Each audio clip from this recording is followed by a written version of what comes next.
നിങ്ങളുടെ സൽക്കാരത്തിനൊന്നും അല്ല വന്നത്. മര്യാദക്ക് അവിടെ ഇറങ്ങി വരാൻ പറ. അന്യനൊന്നും അല്ല, തന്തയാ വിളിക്കണത്. ഉണ്ടാക്കിയ തന്ത. എന്താ സംശയം ഉണ്ടോ നിങ്ങക്ക്? അപ്പൊ സംശയം ഉണ്ടല്ലേ? ഓ എന്റെ സദാനന്ദ, നീ വേണ്ടാത്ത വർത്തമാനം പറയണ്ട. അവള് പഠിക്കല്ലേ, പഠിപ്പ് മുടക്കിട്ട് എന്തിനാ അവളെ പഠിപ്പ് പഠിച്ച് പഠിച്ച് തള്ളയുടെ പഠിപ്പ് പഠിപ്പിക്കാനല്ലേ? എന്റെ മോളാണെങ്കി ഞാൻ കൊണ്ടുപോകും. ഒരുത്തരും എന്നെ തടയില്ല. എടേ സുജേ, അപ്പൊ വിളിച്ചാ വരും. ഉടുപ്പ് തുണിയൊക്കെ എടുത്ത് വേറെ എങ്ങടി. എങ്ങടാന്ന്? നമ്മുടെ വീട്ടിലേക്ക്. 100 പ്രാവശ്യം ഞാൻ പറഞ്ഞിട്ടുണ്ട് എന്റെ വീട് ഇതാ. നിങ്ങളുടെ ഭാര്യയുടെ മക്കളെ തൊഴിൽ തീരുമാനം വീട്ടിൽ ജോലിക്കും വേറെ ആളോ നോക്ക്. ഈ തന്ത എത്താ പിന്നെ നീ തെണ്ടും. ഏത് പട്ടി നോക്കൂടി നിന്നെ? ഒരു പട്ടി നോക്കണ്ട, ഞാൻ ജീവിക്കും. ഓ ജീവിക്കാലോ, അതിനുള്ള വഴി കാണിച്ചു തന്നിട്ടല്ലോ തള്ള. അതാ വഴിയെങ്കിൽ അത്, എന്നാലും ഒരുത്തിനെ ബുദ്ധിമുട്ടിക്കില്ല. അവള് വല്ല വിവരക്കേടും പറഞ്ഞ് നീ കാര്യാക്കണ്ട.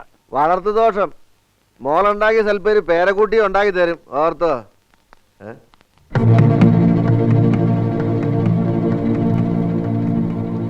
പ്രേമയെ കല്യാണം കഴിച്ച ആളാ, പോലീസുകാരനാ. സുജയെ കൊണ്ടുപോകണമെന്ന് പറഞ്ഞ ഇടയ്ക്ക് വരും. അവൾക്കാണെങ്കിൽ കണ്ണു നേരെ കണ്ടുകൂടാ. വായ തോന്നി ഇതൊക്കെ പറയും. ഇന്നിത്തിരി ഭേദമായിരുന്നു. ഇരിക്കെ.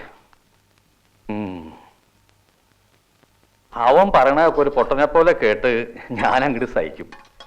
എന്തെല്ലാം ദോഷം ഉണ്ടെങ്കിലും അച്ഛന്ന് പറയാൻ ഒരാളുണ്ടല്ലോ, അതിന് ഇത്രയെങ്കിലും സഹിക്കണം. പ്രേമ ഇപ്പൊ എവിടെയുണ്ട് ശ്രീധരമാമ? നിനക്ക് വേറൊന്നും ചോദിക്കാനില്ലേ? അല്ല, എനിക്കറിയണം. അവള് ജീവിച്ചിരിപ്പുണ്ടോ അതോ മരിച്ചോ? മരിച്ചിട്ടുണ്ടാവില്ല. മരിച്ചാൽ പിന്നെ ശവത്തിന് വില പറഞ്ഞ് വിൽക്കാൻ പറ്റില്ലല്ലോ.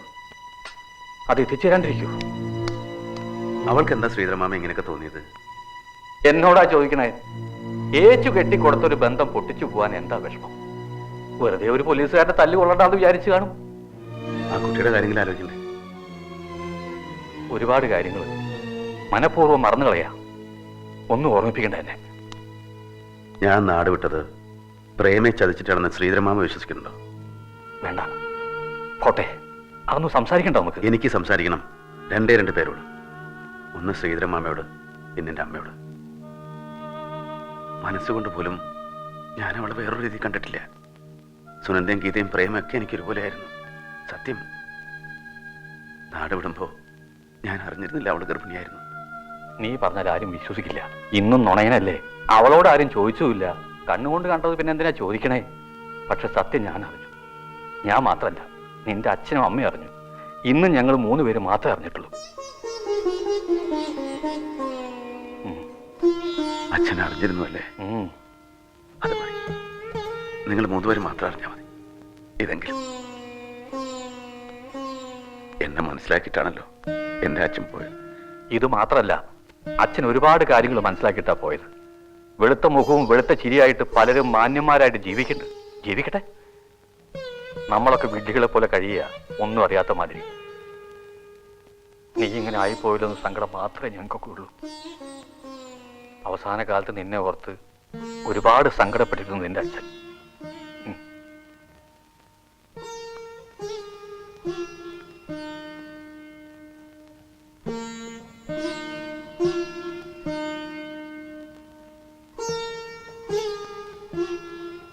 മോനെ,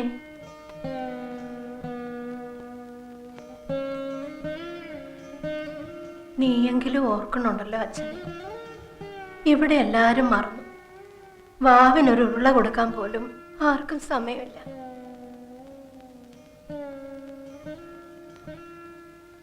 ഞാൻ കിടപ്പായ പിന്നെ ഈ മുറി തുറക്കാറില്ല.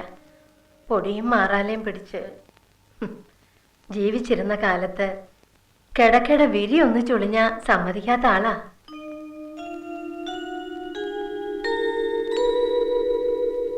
ജീവിച്ചിരുന്നപ്പോ ഞാനും കുറെ വേദനിപ്പിച്ചിട്ടുണ്ട്. അച്ഛൻ്റെ ഇഷ്ടത്തിന് നടന്നില്ല. അതുകൊണ്ട് ഞാൻ മാത്രം നന്നായില്ല. പക്ഷേ എന്നെ വെറുത്തിരുന്നില്ല അച്ഛൻ. അല്ലേ അമ്മേ? ഇല്ല, ഒരിക്കലുമില്ല. ഞങ്ങൾ രണ്ടാളും നിന്നെ ഓർത്ത് ദുഃഖിക്കാത്ത ദിവസങ്ങളില്ല. കല്യാണം കഴിഞ്ഞ് പോന്നതിൻ്റെ അന്ന് പ്രേമ ഞങ്ങളെ കാണാൻ വന്നിരുന്നു. അപ്പോഴാ അവൾ കാര്യങ്ങൾ പറയണേ. നിന്റെ ഏട്ടൻ എഴുതിയ ഒരു കത്തും അവള് കാണിച്ചു തന്നു. അവന്റെ പേര് പറഞ്ഞ അവളെയും കൊന്ന് അവനും ചത്തുകളയുന്നു. അന്നു മുതലേ മരിക്കണ വരെ മനസമാധാനം എന്തെന്നറിഞ്ഞിട്ടില്ല അച്ഛൻ. നീ വരും വരും തന്നെയായിരുന്നു. എന്നോടെപ്പോഴും പറയും, നമുക്ക് മിടുക്കന്മാരും മക്കളുണ്ട്, ഹൃദയമുള്ള ഒരുത്തനേ ഉള്ളൂ. അവന്റെ കൈ കൊണ്ട് ഇത്തിരി വെള്ളം വാങ്ങി കുടിക്കാനുള്ള ഭാഗ്യം എനിക്കുണ്ടാവില്ല, നിനക്കെങ്കിലും ഉണ്ടാവട്ടെ എന്ന്.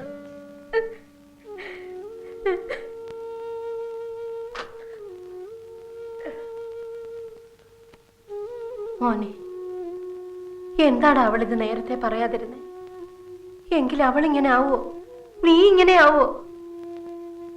ഞങ്ങൾക്ക് ആർക്കും അത് മനസ്സിലാവണില്ല. എനിക്ക് മനസ്സിലാവും. അതെ, എനിക്കറിയാവുള്ള മനസ്സ്.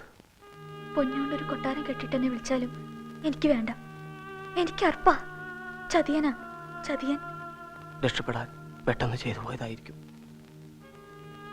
രക്ഷപ്പെടാൻ അവൻ എന്തും ചെയ്യും. ആരെയും കൊല്ലും, സ്വന്തം അമ്മയെ പോലും. അല്ലെങ്കിൽ നിന്നെ എന്നെയും കൂടി പെടുത്തുവോ? എന്റെ സ്വന്തം ആങ്ങളല്ലടാ നീ. എന്റെ കാര്യം സാരില്ല, ഞാനെന്നും തെറ്റുകാരനാ. ഓന ഉള്ളി എവിടേക്കെങ്കിലും പോയാലോ എന്ന് ആലോചിച്ചു.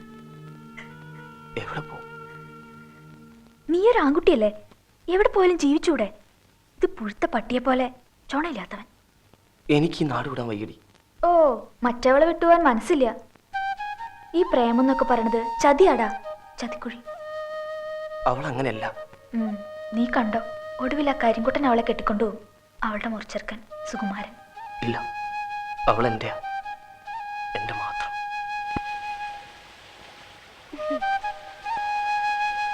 കിടക്കാൻ വീട്ടില് സ്ഥലമില്ലാന്ന് തോന്നുന്നു.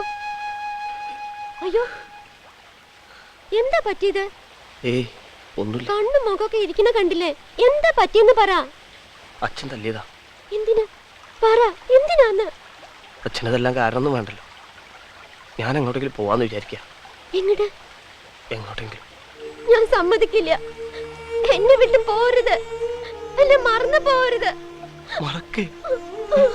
നിന്നെ മറക്കാൻ എനിക്ക് പറ്റൂ. എവിടെ പോയാലും ഞാൻ വരും, നിന്നെ കൊണ്ടുപോകും.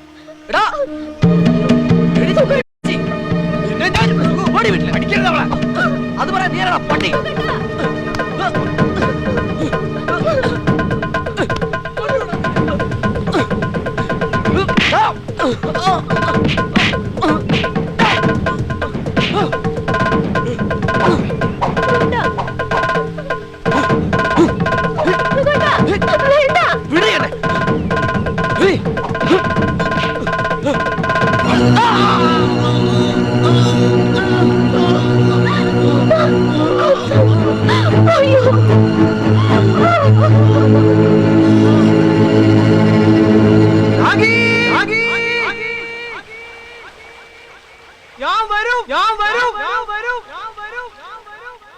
എന്നായാലും ഞാൻ വരും.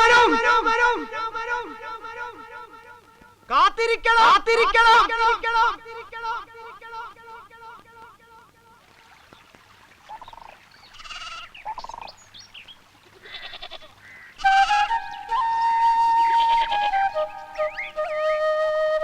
എടി രാഗണിയേ, നീ ഈ ലോകത്തൊന്നും അല്ലേ? നീ അറിഞ്ഞില്ലേ, രവി വന്നിട്ടുണ്ട്.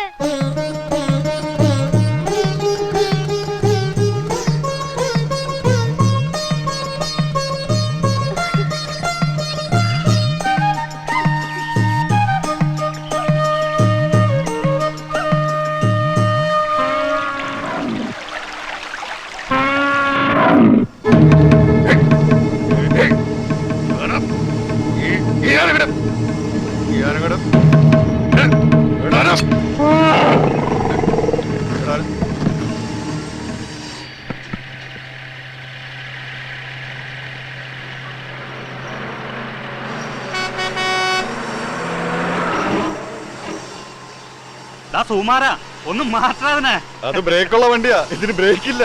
നാട്ടില് നിന്റെ പഴയ ഒരു ചങ്ങാതി വന്നിട്ടെന്ന് പറഞ്ഞിട്ട്. പഴയ ചങ്ങാതി? പണ്ട് നിന്നെ കുത്തിയിട്ട് പോയ രവിയില്ലടാ, രവി.